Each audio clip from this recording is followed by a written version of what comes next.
kabajamtoota daawwattoota Oromiyaa International Broadcasting irraa oduu har'aaf jennee qabannee dhiyaannee jirra. Oduu kana isinitti himuun Khaliif Abdullaati.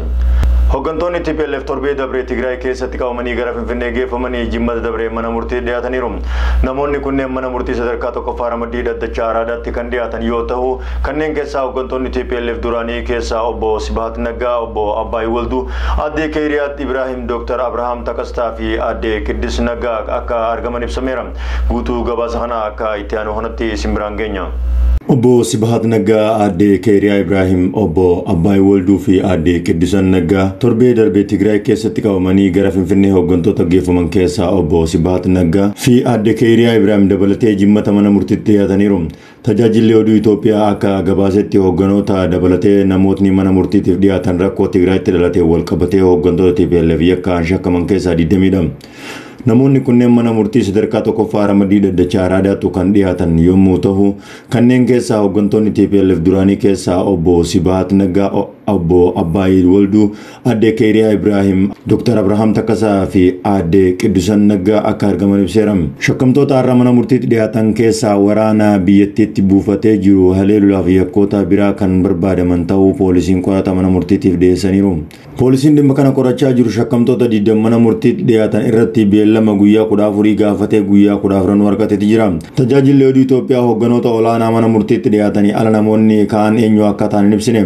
Baatii sadaasaa keessa humnootni TPLF waraana kaaba Itoophiyaa buufatee jiru haleelaniiru jedhamuun booda namoonni Tigraay lola taasifameen dhaabni naannichaa hoogganaa ture TPLF aangoo irra kaafamuun hooggantoonni isaa barbaadamaa jiru. Oduu gama biraatiin gamtaan Awurooppaa baajata deeggarsa Itoophiyaadhaaf ramadee ture keessaa yuuroo miliyoona 90 yookaan doolaara miliyoona 110 akka turuuf murtee dabarse. Mootummaan Itoophiyaa garuu tarkaanfichi intala doongoraa irratti kan hundaa'edha jechuun komii ibsee akka ture ni yaadatama. Amma ammoo gamtichi hanga jaarmiyaaleen gargaarsa naannoo Tigraay keessatti namoota deeggarsa barbaadaniif danqaa tokko malee deeggarsa gochuu danda'anitti deeggarsa doolaara miliyoona 107 Itoophiyaadhaaf tumsituuf turte dhorkeera.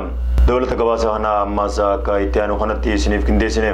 Gamtaan Awurooppaa deeggarsa baajata Itoophiyaaf kennuuf ture doolaarii biliyoona 107 sababa lola naannoo Tigraay uumameen wal qabsiisee dhorkuu beeksise. Gamtichi hanga jaarmiyaaleen garaagaraa naannoo Tigraay keessatti namoota deeggarsa barbaadaniif danqaa tokko malee deeggarsa gochuu danda'anitti deeggarsa doolaara miliyoona 107 Itoophiyaaf taasisuuf ture dhorkeera.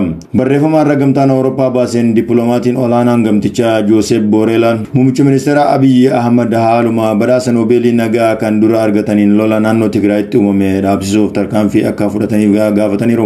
Itti dabaluunis deeggarsa taasisuuf qophaa'uudha. Garuu dhiyeessitoota deeggarsa namootaatiif carraan jiru hanga banaa hin taanetti gamtaan Awurooppaa deeggarsa baajata Itoophiyaaf taasisu ture hin kennu jedhan. Dhimma kanarratti Reuters waajjira muummicha ministeera Abiy Ahmad irra kan gaafate ta'ullee yaada isaanii argachuu akka hin dandeenye gabaaseera. Kana dura gamtaan Awurooppaa baajata deeggarsa Itoophiyaadhaaf ramadee ture keessaa yuuroo miliyoona 90 yookaan doolaara miliyoona 110 akka turuuf murtee dabarsee ilaalchisee mootummaan Itoophiyaa garuu tarkaanfichi intala doongoraa irratti akka hundaa'edha jechuun komii ibsee akka ture ni yaadatama. Yeruma sanatti dubbii himaa ministeera haajaa alaa Itoophiyaa ambaasaadar Diinaa Muftii akka himanitti murteen gamtichaa irra ga'e haalicha sirriitti xiinxaluu dhabuurraa kan maddeedha jechuun ibsanii turan.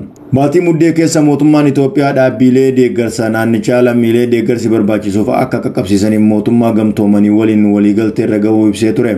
Lola sadaasa 4/2020 naannoo Tigraayitti uumame sababii humnoota TPLF yeroo sana naannicha bulchaa haleellaa buufata waraana federaalaa naannicha keessa buufatee ture irratti raawwataniif jedhamee ture. Isaan booda lammiileen miliyoonaan lakkaa'aman qe'ee isaanii irraa buqqa'uun bakka adda addaatti kan baqatan yoo ta'u, kanneen 50,000 ol ta'an ammoo gara Suudaanitti qaxxaamuraniiru. Dhuma baatii sadaasaatti mootummaan federaalaa erga humnoota TPLF injifachuun magaalaa guddittii naannichaa Maqalee to'ateen booda lolli xumuramuu beeksisuun isaa ni yaadatama. Haa ta'u malee mootummaan gamtoomanii ammallee naannicha keessa bakkeewwan garaagaraatti waraanni gaggeeffamaa jiraachuu ragaa qaba jechuun ibseera.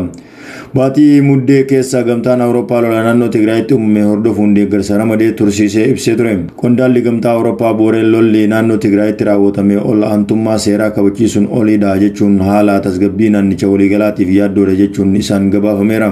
Haleelaawwan eenyummaa bu'uureffatan ajjeechaa saamicha dirqiin gudeeduu fi baqattoota dirqiin gara biyya isaanii deebisuu fi taateewwan gocha yakkaa waraanaa ta'uu danda'an ilaalchisee walitti fufiinsaan ragaaleen nu qaqqabaa jiru jedhan. Kooriyaan kaabaa misaa'ila galaana keessaa dhukaafamuu haaraa agarsiisaaf dhiyeessite. Meeshaa waraana biyyattii miilan agarsiifte kun haaraadha jedhan. Gaggeessaan biyyattii Kim Jong paartii siyaasaa irratti yeroo darbee Ameerikaan diina keenya ishee guddoodha jechuu isaanii hordofeeti. Agarsiisaan waraanaa kun kan dhiyaate. Guutuu gabaasa kana ammaasaa akka itti aanu kanatti isin dhiyeessina. Kooriyaan kaabaa misaa'ila galaana irraa dhukaafamuu danda'u gosa haaraa meeshaa waraanaa hunda caalaa hamaa agarsiisaaf dhiyeessite. Agarsiisa waraanaa hoogganaan Kooriyaa kaabaa Kim Jong qindeessan miidiyaa biyyattiin gabaafame kanarratti misaa'ilonni hedduun agarsiisaaf dhiyaataniiru. Kana malees yaa'ii siyaasaa tokko irratti Mr. Kim Ameerikaa diina keenya ishee guddaadha jechuun isaa hordofee agarsiisa waraanaan dhiyaatedha. Suuraa miidiyaan biyyattii mul'ise akka agarsiisutti misaa'ilonni gurguddoon gurraachaa fi adiin afur namoota walitti qabamuun alaabaa mirmirsanii agarsiifamaniiru.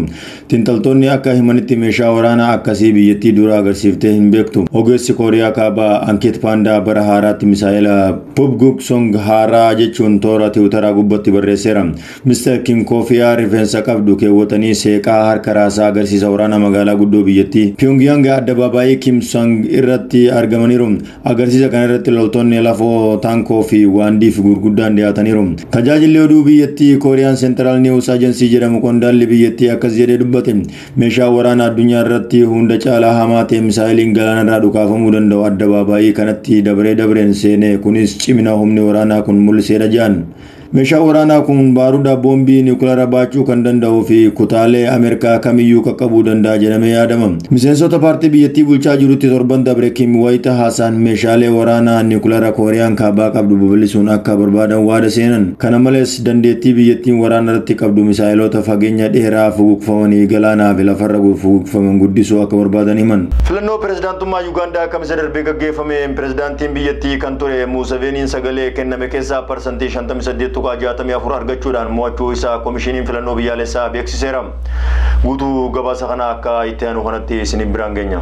Filannoo Yuugaandaa ammaas pirezidaantiin biyyattii Yoweri Museveniin mo'ate. Yoweri Kagutaa Museveniin kan waggoota 35 Yuugaandaa bulchan ammaas filannoo pirezidaantummaa kamisa gaggeeffameen mo'achuu isaanii komishiniin filannoo biyyattii beeksise. Pirezidaantii Museveniin filannicha kan mo'atan sagalee parsantii 58.64 argachuun yoo ta'u morkataan isaanii Boobi Waayiniin sagalee parsantii 34.83 argachuun lammaffaa baheera. Museveniin waggaa 35 biyyattii kan bulchan yoo ta'u filannoo miilanaa mo'atan kanaan waggaa 5 dabalatanii waggaa 40 pirezidaantii Yuugaandaa ta'uun filamaniiru. Pirezidaantii Museveniin pirezidaantii biyyoota Afrikaa waggoota hedduuf aangoo irra turan keessaa isa tokkodha. Innis paartiin isaa sochii Naashinaal Reesistaansi waraana waggoota 5 booda bara 1986 kan aangoo qabate yoo ta'u erga bara sanaatii kaasee Yuugaandaa bulchaa jira. Deeggartoonni isaa biyyattiidhaaf hanga tokko nagaa fi badhaadhinni akka ta'u akkasumas ammoo imaammatoowwan fayyaa irratti inni fideef isa jaalatu. Tatamsa'inni HIV akka gadi bu'u taasiseera. Dhiyeenya kana ammoo tarkaanfiiwwan adda addaa kanneen manneen barnootaa manneen daldalaa cufuu geejjibaawwan dhaabsisuu fi seera maaskii dirqama godhachuu kanneen jedhamu fudhachuun weerara koronaa vaayirasii ittisuudhaaf waan hojjetan galateeffameera. Museveniin paartii isaa keessaa namni isa bakka bu'u adda baafatee hin qabu. Manguddoon kun bara 2017 ammoo seera umrii pirezidaantii 75tti daangeessu haquu baasuudhaan akka ammaas pirezidaantummaatiif dorgomu isaa dandeessuuf tolfateera. Tolega kabajamtoota daawwattoota Oromiyaa International Broadcasting irraa oduun gaggabaaboon guyyaa irraatiif qabannee dhiyaanne kanaan gammaatti isin biraan gahaa turre kana fakkaata. Qopheessee isin biraan gahuudhaan kan isin waliin ture Khalifa Abdullaati oduu teenya birootiin hanga walitti deemnutti nagaan nu tura.